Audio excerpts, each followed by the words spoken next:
Hello, Salam, and welcome to the State of the Art Global Islamic Economy Report 2021 Singapore launch event. My name is Fateh Ali, the co-founder and CEO of Collabdeen.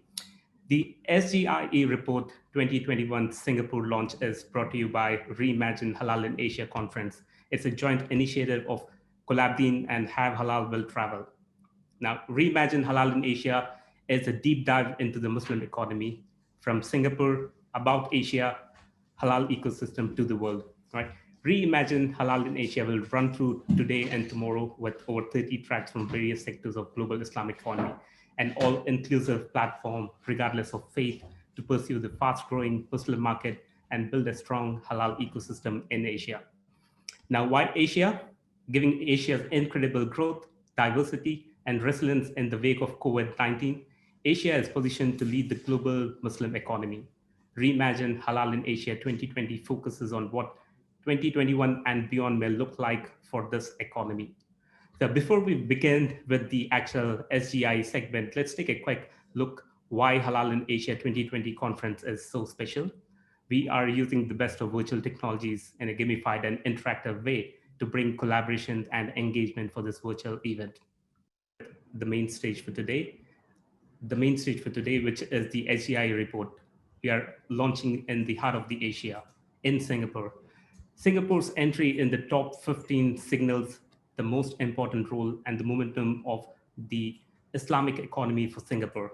Singapore's strong performance in halal products, as well as the halal media and travel segments, are positive signs for Islamic economy's role in economic revival post-pandemic.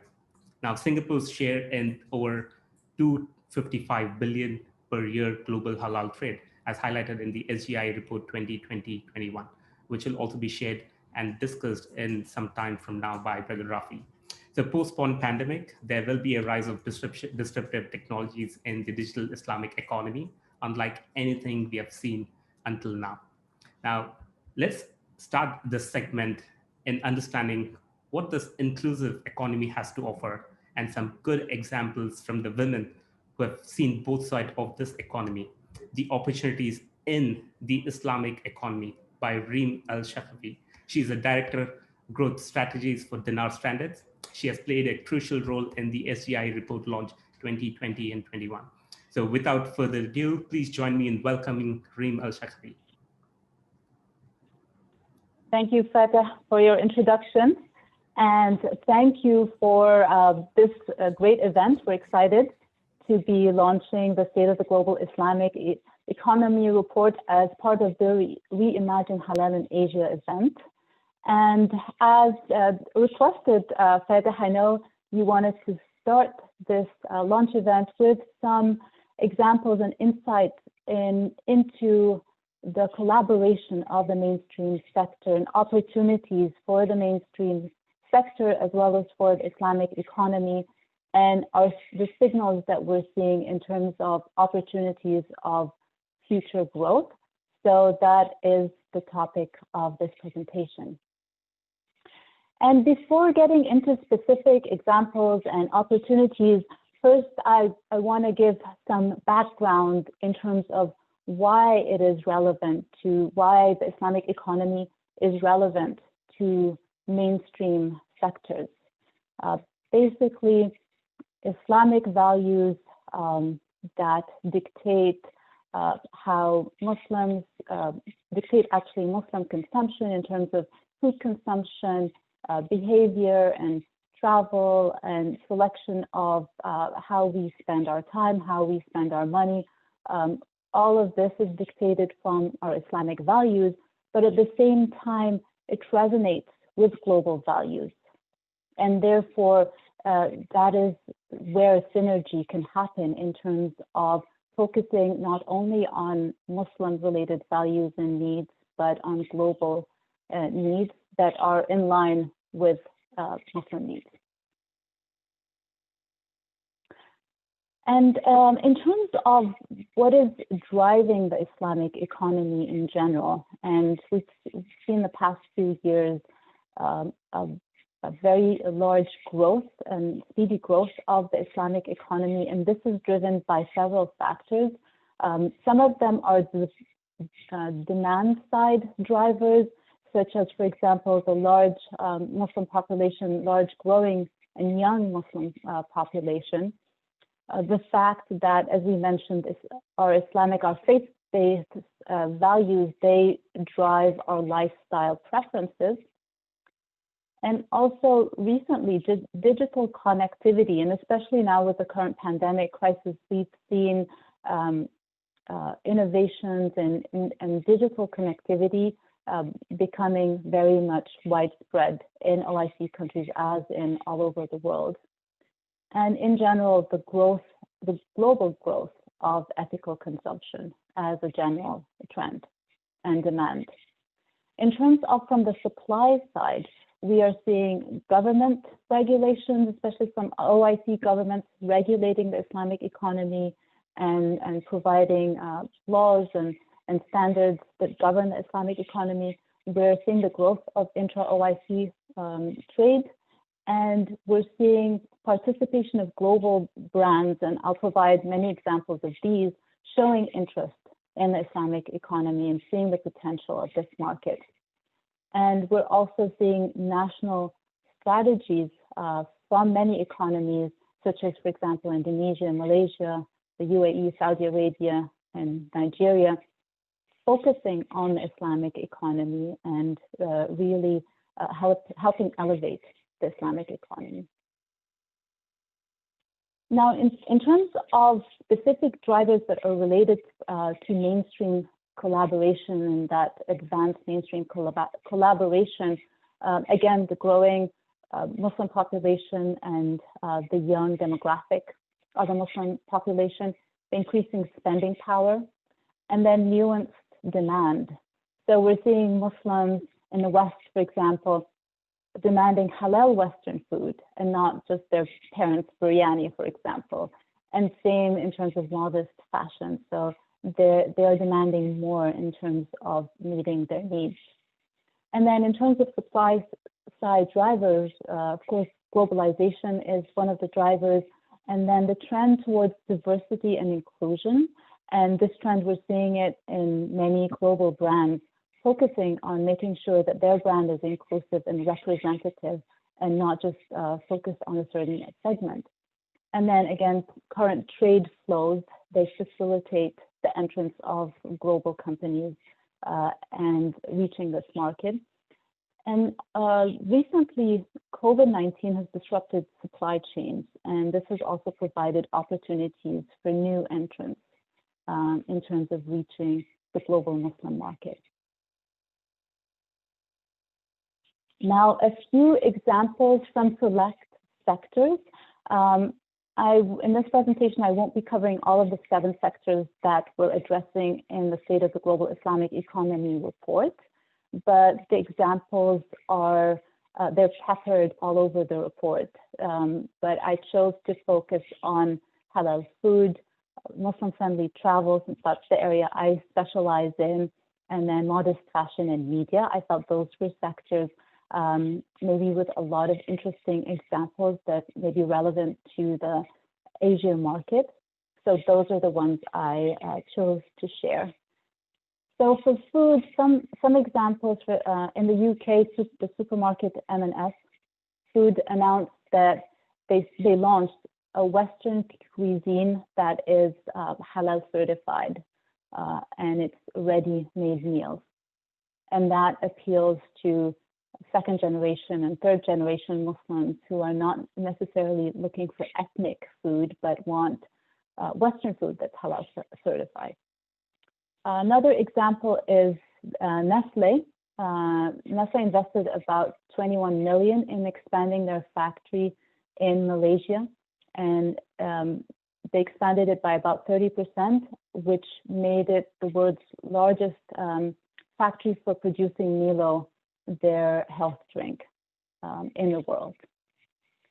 And another example is the Argentinian startup Microma, which engineered fungi to be able to produce natural food colors that are also that are halal friendly and appeal to vegetarians as well. So this is another example. And then 2 Japanese flavor leaders are setting up production facilities in Indonesia and Malaysia. In terms of future signals of opportunities that we're seeing, we're witnessing an opportunity to expand halal to not just meet the needs of Muslim consumers, but also expanding it as a healthy and safe food choice, especially in the current environment where with the pandemic, everyone is focusing on safety and hygiene and health. So this is an opportunity to position halal food in terms of a health and safe option.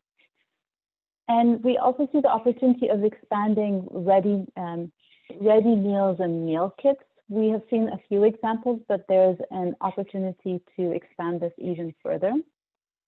And then also alternative proteins. We're seeing examples such as Beyond Beef, or an alternative to meat, a plant-based alternative to meat. And this is an opportunity also for the Islamic economy as well to enter into. And then innovations in online grocery shopping, especially with the pandemic. People are now ordering more online, so there are opportunities to expand in terms of offerings and also in terms of delivery options. And then advanced automated manufacturing and logistics. And we're seeing a lot of, apart from food, we're seeing automation in the travel sector in terms of touchless travel, but also in food, we're seeing, for example, robotics and Internet of Things in terms of manufacturing, and then blockchain for traceability and ensuring safety and being able to track the origin of every single food item. So these are some of the trends that we're seeing for food. Now moving on to the travel sector, and in terms of some examples, so Traveloka, the Indonesia-based OTA, online travel agency, has raised $250 million this year in additional funding, even amid the current pandemic situation. And investors included Singapore-based EV Growth that showed interest in investing in this market. Another example from Taiwan, the Taiwan Adventist Hospital in Taipei was the first in the country to be halal certified, and it's part of the country's effort to boost medical tourism. In Thailand, the Ministry of Tourism hired a team from one of the universities to develop tourism products and services that catered to the needs of Muslim travelers, and those were based on in-depth research. And the ministry also introduced new travel routes for Muslims. And the university also provided training courses on halal tourism for the industry as well as government stakeholders. An example from South Korea. South Korea this year hosted the 4th edition of Halal Restaurant Week, which aims to attract Muslim visitors to the country. And a total of 152 Muslim-friendly restaurants and over 40 tourism sites and experiences participated in that event. Some of the future signals of opportunities for travel that we've tracked is, number one, is Muslim-friendly tourism corridors. So we're seeing a lot of countries form travel bubbles among countries in terms of for safety, so opening airways between countries. But we see a step further in terms of countries forming corridors that promote themselves as a joint destination that attract the same target market and market themselves as one destination with unique themes that they share that they can offer. So we see that as an opportunity. Another opportunity is focusing on social impact and sustainability. And I think it became clear during the pandemic when travel was at a standstill how it benefited the environment, and it benefited marine life, and people, it brought this to people's attention. And also what was brought to people's attention is that locals who depended on tourism were affected. So another, in terms of social impact, it's not only about the environment, but also about how we're benefiting the locals, how they are benefiting from tourism. And another trend is travel technology, and especially including artificial intelligence. And so we're seeing attempts by OTAs, online travel agencies, to incorporate artificial intelligence and machine learning to provide offerings that are more tailored to their clients. And also we're seeing advances in touchless travel. Also, and this has been happening very fast because of the pandemic. Things that were slated for the next 10 years are happening quickly because of needs for touchless travel in general. And then another opportunity is broadening business models. So many of the travel companies were, I dare say all of them were drastically affected by the pandemic, and they've realized that they need to broaden their offerings and perhaps they provide services that cater to the local people as well. So for example, some hotels are providing, during the pandemic, provided laundry services, for example, and restaurants provided ready-made meals or groceries in order to continue some form of revenue during the travel standstill. Now, in terms of modest fashion, a few examples that that stood out and I wanted to share, and there's so many in the report, and those are just a few that I selected. So Nike launched its Victory Swim modest wear collection for professional athletes, and Speedo launched also a full body suit as part of its autumn winter collection. So this is one example. And then another example is hijab brand Duck collaborated with Disney for the second time on its Frozen 2 hijab collection, with and the product sold out online within an hour after it went live. And then we're seeing around the world modest fashion shows becoming so much more common. We're seeing it in the Western world as well. So here I'm in the US, Miami has seen modest fashion shows, and there's one planned for Los Angeles, and there's the Muslim Fashion Week in Amsterdam as well. So those are some examples. So in terms of opportunities, future opportunities, so mainstream fashion brands, they can increase their brand inclusivity. So as I mentioned, we're seeing a lot in terms of the trend towards being inclusive. And even like I'm seeing commercials from Gap, for example, showing hijabi teens, for example, and other brands. So inclusivity has become very important. So this is an opportunity to address modest fashion needs. And also there's an opportunity to address underserved segments and niche segments within the modest fashion sector. So those, for example, under 25, that's one segment that's not focused on by many companies. And then there's an opportunity to increase focus on e-commerce, especially during this time when people are becoming more used to ordering online. So there's an opportunity to focus on that. And then there are opportunities for modest fashion companies in the West to enter OIC markets, especially with supportive national strategies from countries like Indonesia as others. So those are some of the opportunities that we've highlighted. Now, in terms of media and recreation, I also selected just a few examples from the report.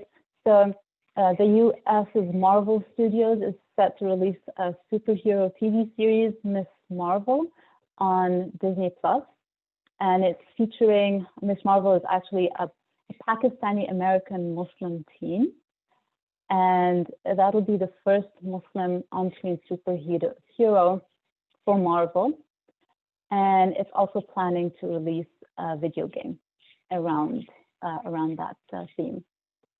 And another example from the BBC is Muslimic, and that's a sketch exploring the lives of two Muslim comedians in modern Britain. And another example that shows globalization and interest of Western productions, or Western companies in general in OIC-based or Muslim media is that Netflix bought 6 award-winning short films from Saudi Arabia, called The Six Windows in the Desert, and it'll make those available in 160 countries. In terms of signals of opportunities for the media and recreation, Islamic-themed media and recreation sector, we see an opportunity for global-themed streaming platforms like Netflix. There are a few examples, but they're more the focus on local or regional content.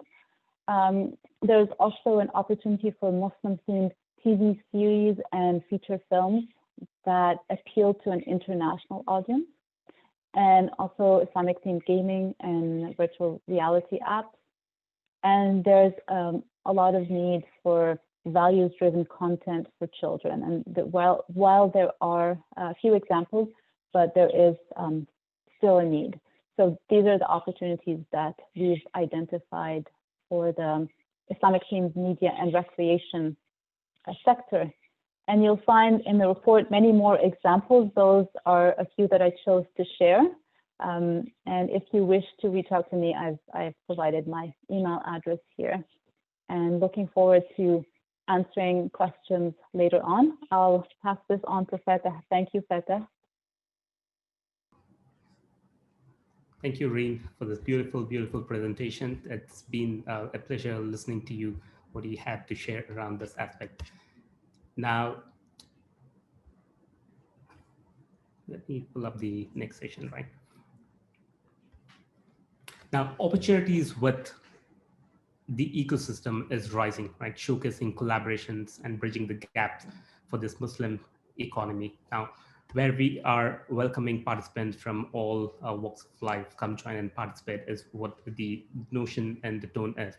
Now, with that, the SGIE report being an annual publication that has gained traction as a trusted and ready reference for businesses, governments, policymakers, and investors on the global Islamic economy, and contributes to strengthen Islamic economy, produced by the NAS Standard and supported by DIEDC under the leadership of Mr. Abdullah Al-Awar.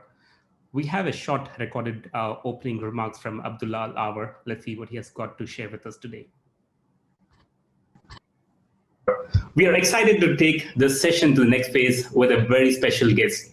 To unfold the SGIE segment, we have with us Mr. Abdullah Al-Awar, Chief Executive Officer at DIEDC, the Dubai Islamic Economy Development Center. I'll not take much time. I'll set the stage with handing over to Mr. Abdullah with an opening remarks, where he'll be sharing his thoughts on SGIE 2021 report from Asia's perspective and how Muslims, non-Muslims, brands and businesses can seamlessly integrate, collaborate with an inclusive, ethical economy. Without further ado, ladies and gentlemen, Mr. Abdullah Al-Awar. Assalamu alaikum, everyone. Thank you, Mr. Fatah, for that kind introduction. I wanted to extend the thanks as well to Ms. Tinku, Susanna, and Mr. Mikhail Melvin Go, the co-founders of Have Halal Will Travel, for organizing this important event, Reimagine Halal in Asia 2020.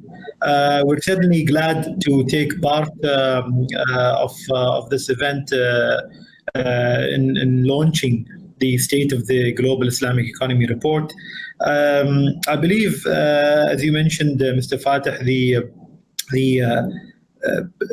sectors, the Islamic economy sectors themselves, today, I believe, have proven that they are able to help sustain the economic ecosystems across the globe. And certainly, I believe this is something very apparent in the report this year, specifically.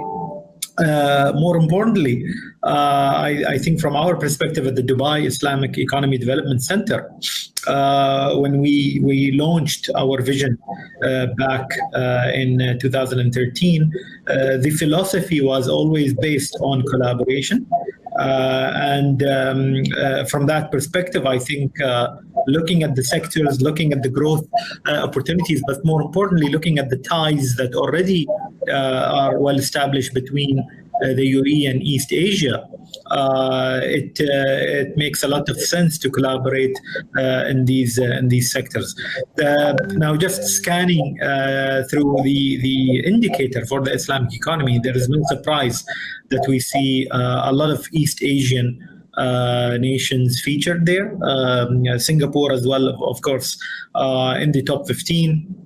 Malaysia is there, Indonesia is there, amongst others as well. And I think if you look at the sector by sector, so there are 6 sectors, the key sectors in the indicator, and all of them feature heavily East Asian countries. So if that's an indication, it's an indication that there is a potential collaboration opportunity, but also potential growth of these sectors across these nations. I notice it's interesting to note, since the reimagining halal in Asia is taking place in Singapore, that Singapore itself is featured in 4 or ranked in 4 of the 4 key main sectors, and ranked. And it's worth noting that it's ranked second in the halal food sector, which is by far, I think, the biggest sector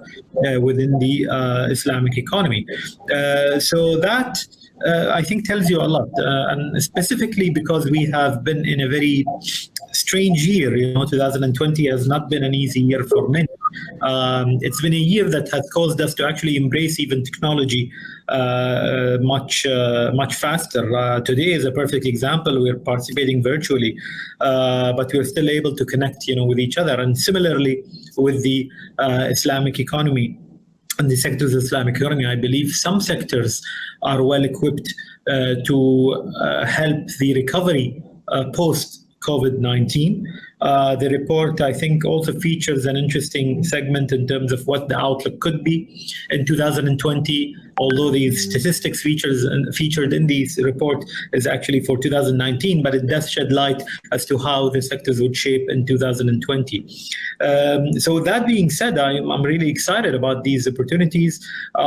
We at the Dubai Islamic Economy Development Center have always interacted with a lot of partners across in East Asia.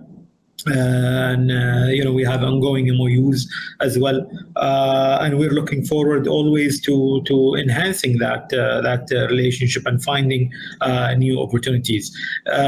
We've always been saying this, that the core principles of the Islamic economy sectors and the products are not meant only for the Muslim consumer, and the report itself also proves that. I mean, even in the indicator, you've seen countries which are non-Muslim that are actually featured and that are leading in the Islamic economy space.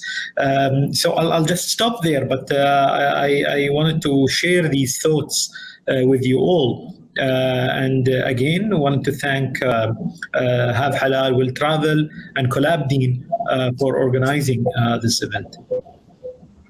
Thank you so much, Mr. Abdullah Lawer. I have one question that you can, kind of address. It's been asked by a lot of people. Where do you see in next 5 years this ecosystem is heading, and what are the new initiatives that's coming up from your perspective in Asia?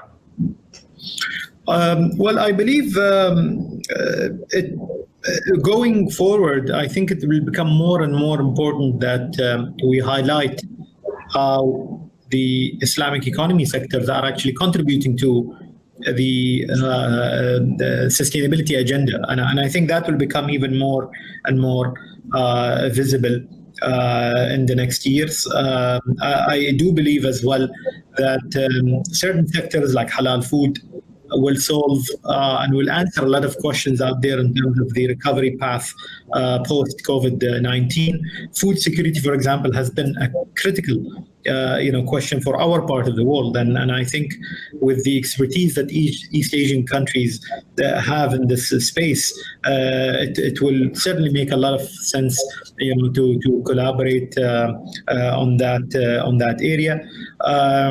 So it's interesting to see how the next 5 years will shape up.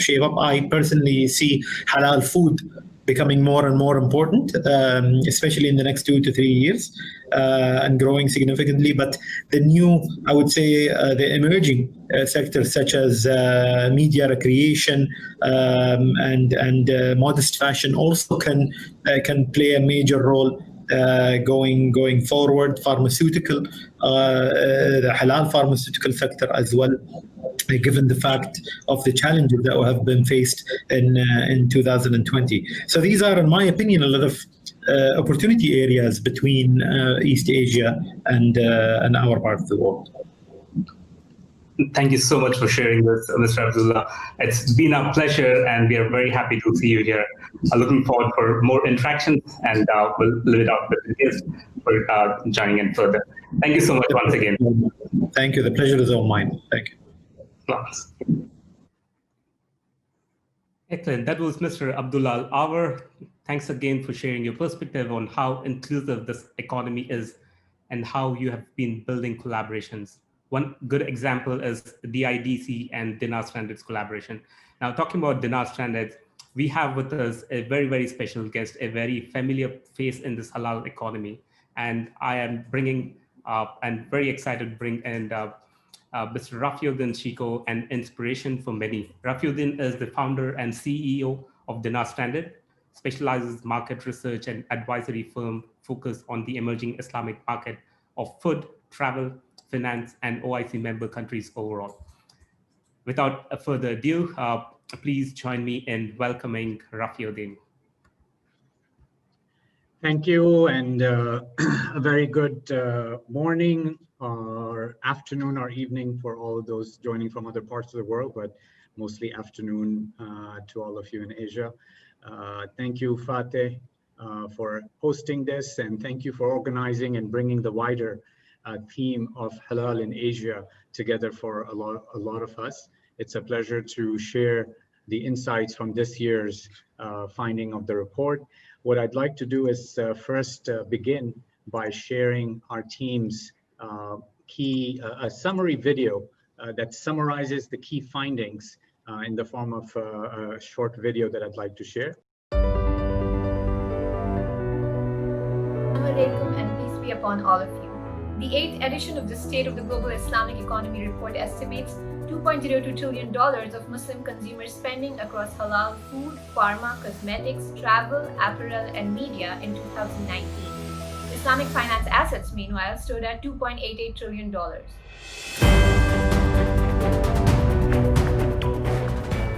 the wake of the COVID-19 pandemic, the report forecasts an 8% drop in global Muslim spending in 2020, with the travel sector being hit the worst and halal food faring the best. Spending is forecasted to rebound and reach $2.3 trillion in 2024.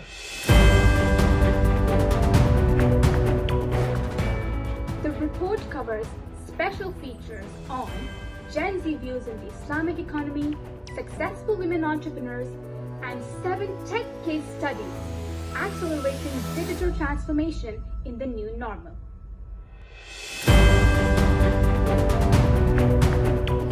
The report's country benchmarking tool, the GIE indicator, ranks the most developed Islamic economy ecosystems.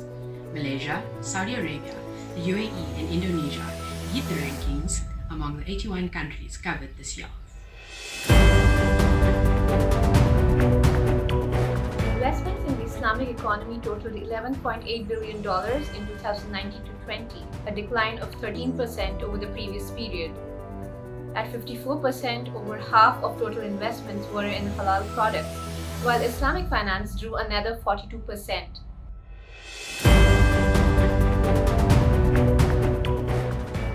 Amidst the pandemic, our analysis shows that the Islamic economy is thriving in uncertainty. The report has identified 33 key signals of opportunities. In the lifestyle sectors, travel, tech, and online entertainment are the key signals.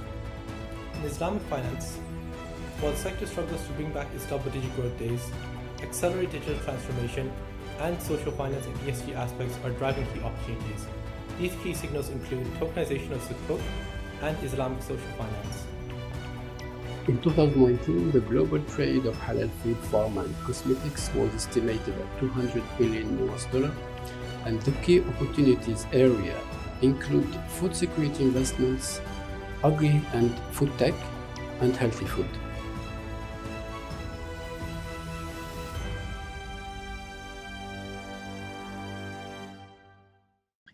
Thank you very much. With that introduction video, I'd like to now share with you the key insights from the report this year, building on my colleague Reem Shafaki, who had shared some of the findings as well. Please allow me to share. Let's click again. I'm sure we have some curated insights and data points from Asia's perspective to hear from you. Absolutely. So the report this year has the theme of thriving in uncertainty. We cover a global perspective and analyze the year's finding. And as Fateh, you have said rightly, I'll be sharing some of the perspective vis-a-vis specifically Singapore and Southeast Asia. But before I begin, on behalf of the 16-member team that had worked on this report, I'd like to thank all of the supporters and participants in the development of this 8th edition of the analysis of global economy. As you've heard already from Mr. Abdullah Lawar, the support that DIDC has been providing to this work, as well as our partnership with Salam Gateway, which is our exclusive distribution platform for this report. We're also grateful to our design team led by Gold Studio and others who have helped produce a more interactive experience this year. And finally, for our hosts today, Collab Dean and Have Halal Will Travel, especially as part of this wider Halal in Asia event. So a very warm appreciation to our partners. I'd also like to acknowledge the global strategic partners and sponsors who have helped support the report this year, leading with IFANCA, which is one of the leading private halal certification bodies out of the US, CIMB Islamic out of Malaysia, MDEC, which is a digital economy center out of entity or agency out of Malaysia, UNHCR, the refugee body of the United Nations, Refinitiv, a Islamic financial data provider, Duo Pharma, a pharma company out of Malaysia, and Linkaja, a major e-money platform out of Indonesia. And this year, all of them have provided their perspectives and have special contributions in the report, sharing their views. I'd like to also acknowledge the 12 plus locations, in fact 14 as of now, where we're launching the report, providing the context. The importance of sharing this is to show the growing importance of Islamic economy across the world, not just in Asia, but as Reem highlighted, all the different players from all parts of the world. I will just summarize for you, for some of you who may be curious about our methodology and approach. It's an important aspect to understand how we produce the insights so that you can find it credible and reliable. For the past 8 years, as you all may know, we've been producing this report. And so Dinar Standard, which has been specializing in researching the Islamic economy globally, we have our collective 12 years plus of research and analysis that we bring to bear. We also this year, as we do every year, interviewed, and this year in particular, over 52 industry professionals across all sectors to provide their perspectives. The Islamic finance data has been provided by Refinitiv. We scan through thousands of stories throughout the year to find out the latest developments, and over 450 stories are actually referenced in the report this year. We also look at multilateral agency databases and other organizational and national data from around the world. And bringing it all together is our 16+ core team of research analysts, sector partners who worked on the report this year. And the period of coverage is August 2019 through August 2020. And we leverage our original frameworks and analysis in sizing the market, in coming up with the country benchmarking and the investment analysis and signals of opportunities.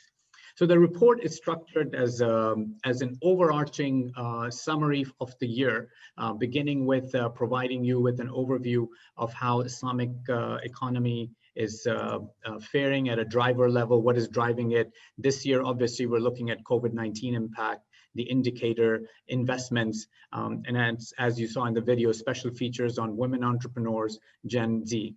Each of the 7 sectors are broken down, providing the developments through the years, signals of opportunities, and strategic considerations for investors, governments, and businesses distinctly, as well as the importance of digital transformation. A variety of technology case studies are also covered.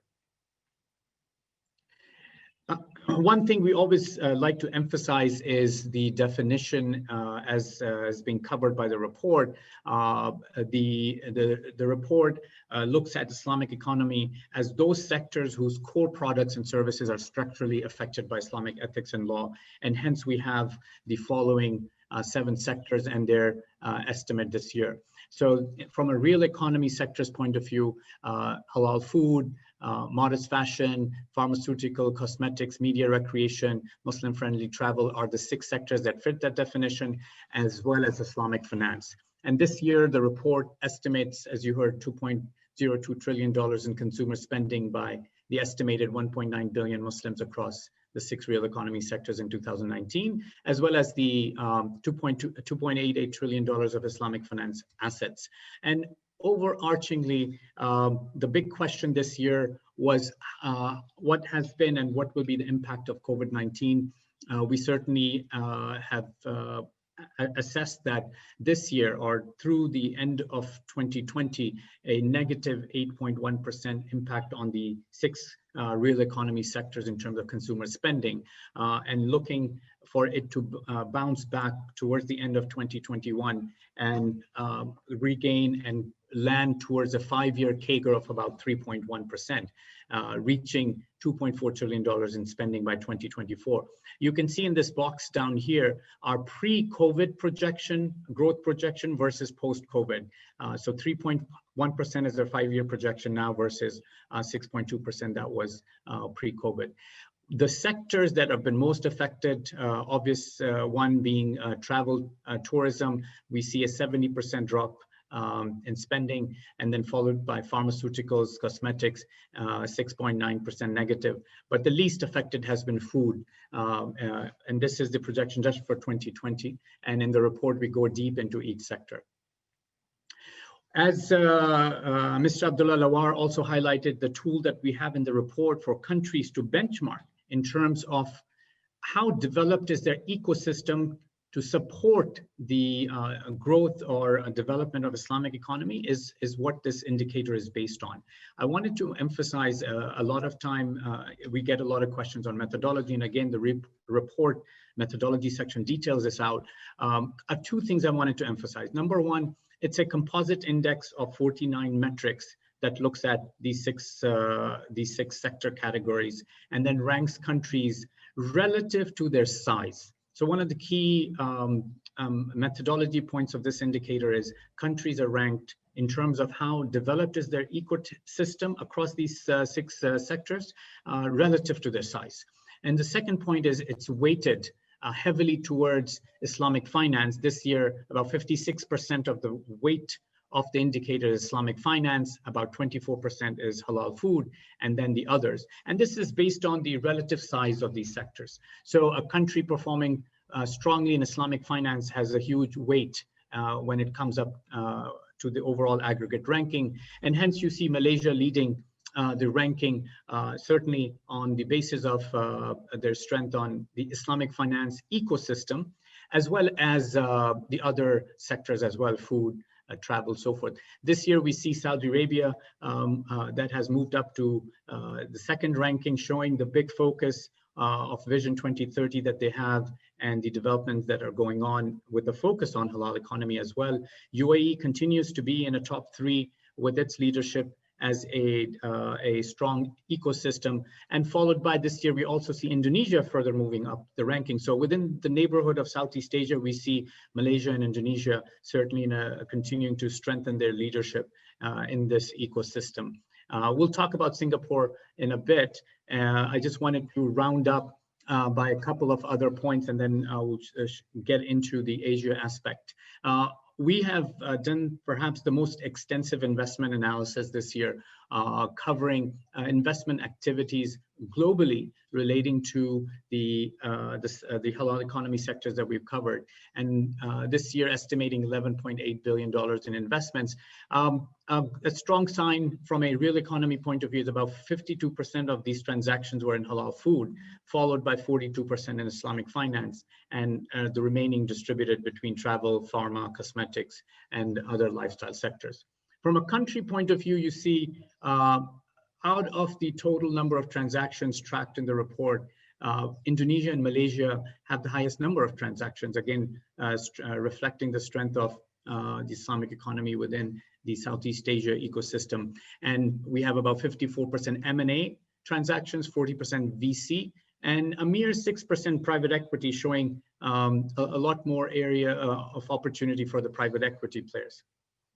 The key thing that we cover in the report each year, besides sharing with you the developments, is where are these signals of opportunities? And this has become much more acutely important this year, and certainly applies very strongly to the Southeast Asia story and its incredible role in the halal economy globally, are these signals of opportunities. We have identified 33 of them. For example, one of the, if I can just highlight at the high level, what are the big themes? One of the big themes has been the disruption of the halal products supply chain worldwide.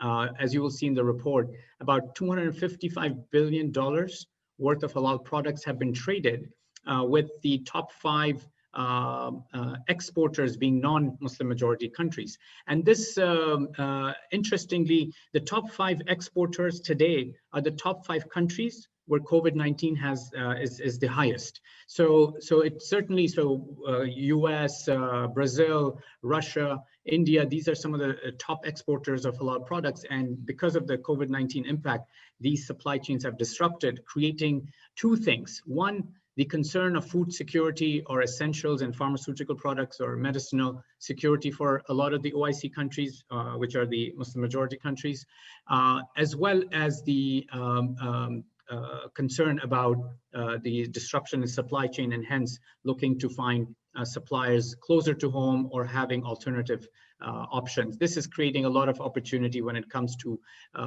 other countries participating in the food supply chain or the halal product supply chain. The other big theme, as you'll see across the sector, is the obvious acceleration of digital transformation. So in finance, we see Islamic fintech really taking hold, and it's no more a plan, 3-4 year plan. It's something that banks had to do in a matter of months, and other innovations that are coming as a result. My colleague Reem highlighted some of the trends in tourism and lifestyle sectors, and we see it in media as consumers and buyers are moving to online media, big demand for values-based content, including gaming as some of the key areas here. So with that context, now let me share with you some of the insights on Singapore and the neighborhood, immediate neighborhood vis-a-vis Southeast Asia.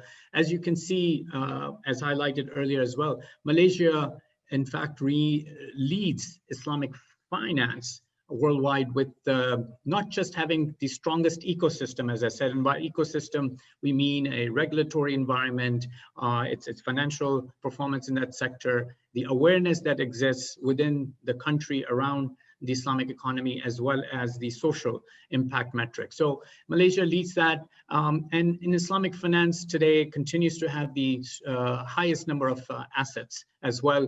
In tourism also, it is a fifth in terms of attracting Muslim tourists inbound. You can see Indonesia also gaining and strengthening its role in the index, as well as in attracting Muslim tourists.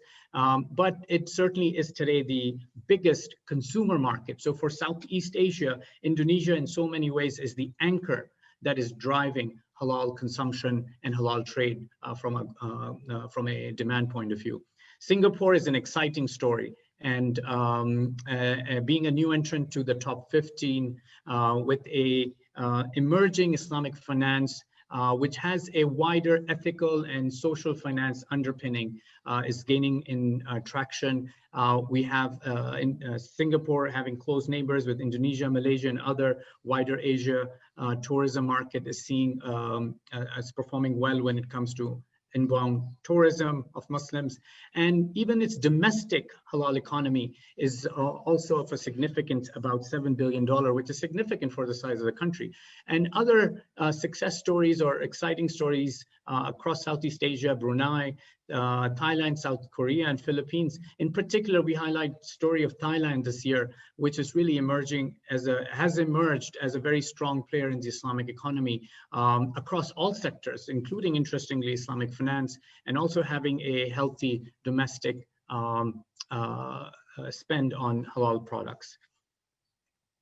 When we look at the indicator, as Mr. Abdullah Lawar had highlighted, also Singapore specifically has performed quite well on halal food side. And as I mentioned, from the methodology point of view, it doesn't necessarily mean Singapore is the biggest exporter. However, even exports of halal products, especially because of re-export, Singapore being a major re-export hub, as well as its other ecosystem components of the indicator, meaning the regulatory environment for halal food, the awareness that exists within Singapore, as well as a social element, it's made it to be number 2, which is something that is quite impressive for a non-OIC country in the ranking, as well as pharmaceutical cosmetics, again, on the heels of a strong ecosystem, regulatory ecosystem awareness, and some of their export, re-exports, media, recreation, and also travel. So we certainly see Asian countries, specifically Southeast Asian countries, to play a central role in driving the next generation of the growth of halal economy. Here, what you see is when we look at halal product suppliers to OIC countries in 2019, our estimate is about $255 billion, and this is food, pharmaceutical, and cosmetics only. So when we look at the exporters, top USA, followed by India, Brazil, France, and Russia, and as I was saying, today these top 5 countries are in fact the biggest countries suffering from COVID-19. Very ironic, and certainly has disrupted the supply chain quite a bit.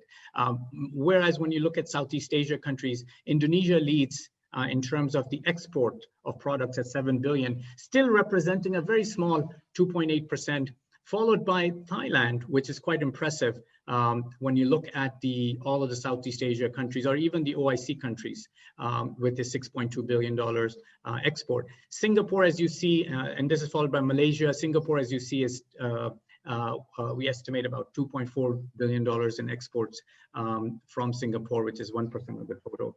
And South Korea also has a significant share of this market, and we're seeing a lot of interest and growth within South Korean market, followed then by Philippines and Brunei, which is a small country, but certainly an important one within the Southeast Asia region.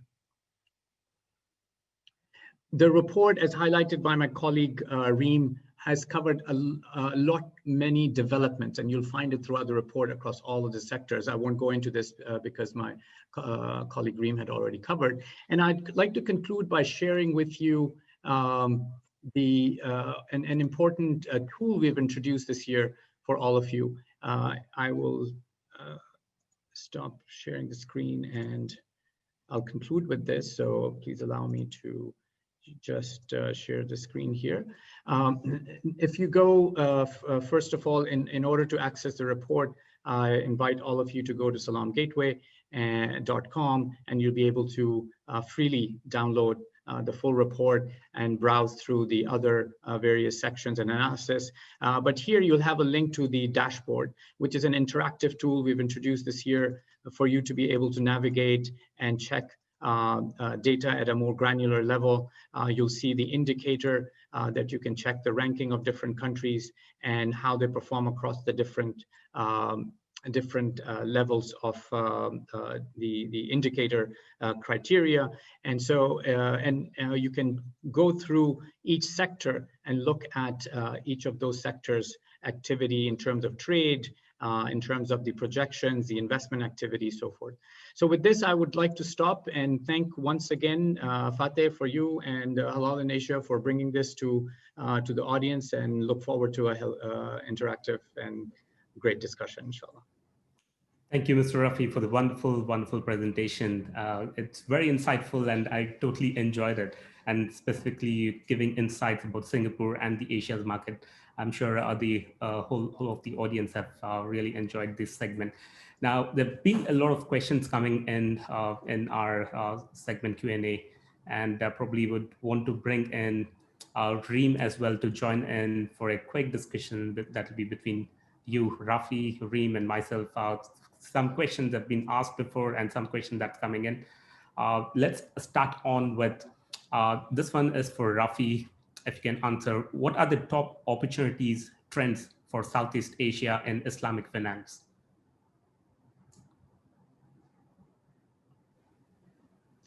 Sure. As highlighted in the report, Southeast Asia has been at the heart of the development of Islamic finance for a while now. And Malaysia's ecosystem has certainly been the anchor with its regulatory infrastructure, with its developing segments of Islamic finance from capital markets, of course, Sukuks being the driving segment that has really taken Islamic finance to its global interest. Today, we have Sukuk issuances happening across the world, anchored by and listed in Malaysia, and increasingly growingly across the ecosystem in Southeast Asia. If we move beyond, Islamic funds is a growing area of Islamic finance. We have insurance, we have wealth management, we have capital markets in general, where corporates are also engaged in beyond Sukuk issuances. So when we look at the main areas of Islamic finance today, the big two big areas of development opportunities that are happening globally and certainly anchored from Southeast Asia.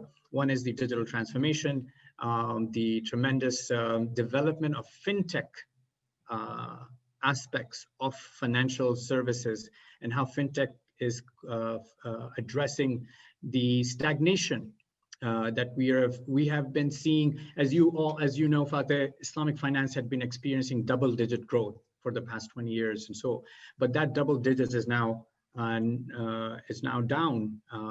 quite a bit. And when we look at a country as big as Indonesia, its penetration is still below 10%. I know there are now push to really revive that, and in some ways they do have Islamic finance beyond the current stated less than 10% in Indonesia. But fintech is a big opportunity to be able to bring financial inclusion. The OIC countries or Muslim countries, again, Indonesia being a big part of it, financial inclusion is a big challenge. And so fintech is providing, and particularly Islamic fintech is providing a solution. The case study of Linkaja in the report highlights how at a national level, there's a big push towards bringing a national level payment gateway and making it accessible to all. So accessibility and financial inclusion using Islamic fintech is a big area. We also see, in general, digital transformation, as you know, with the generational shift. And we have a very young population in Southeast Asia as well. And so our young generation Z that we've profiled also, or the millennials and the ones before, which is where I am, are all striving and driving, and especially the younger generation, towards digital transformation. So I don't want to take too much time, but again, the report highlights, but the two big ones being digital opportunity, Islamic fintech, and Islamic social finance, which I didn't mention too much, but I'm sure I'll touch on it in a bit later. Sure, thanks. That's pretty interesting insight. Now I'll give you a quick break and jump on to Reem, a question which you mentioned, Reem, in your presentation about broadening business model as one of the opportunities for travel companies to hedge against the future threats. So can you provide an additional example that are especially relevant to the Southeast Asia market? Yes, absolutely. So we've all seen that tourism has come to a standstill because of the COVID-19 crisis. And companies were scrambling, and they were looking into being innovative and offering, addressing different audiences, addressing different target markets, maybe their local markets, or being creative in what they offer. So, and really focusing on what people were mainly doing while they were confined to their homes. So they were consuming media content, they were gaming, and they were learning, and they were eating. So a few examples. This is from Air Canada. They launched a free at-home streaming service for their loyalty program members.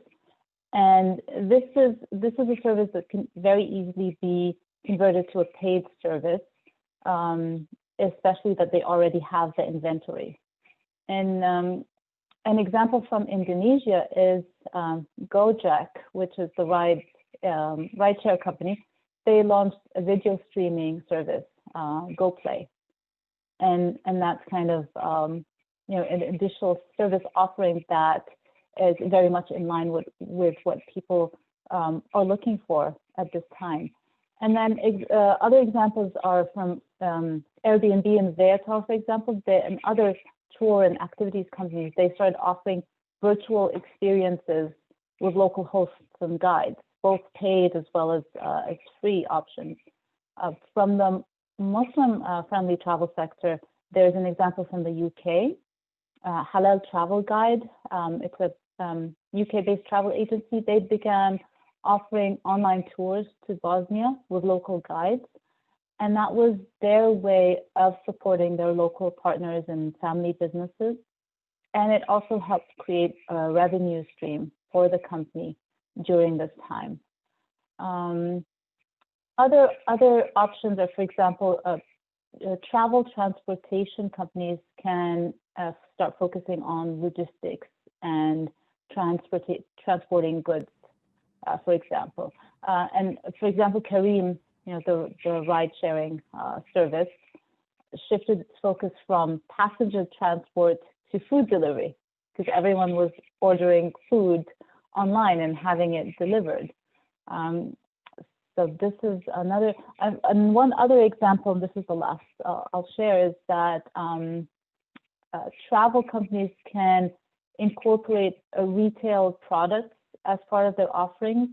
And one example is Malaysia Airlines partnered with 360, a travel retail company, to enhance its e-commerce store and really focused on its offerings and integrated it with its frequent flyer program.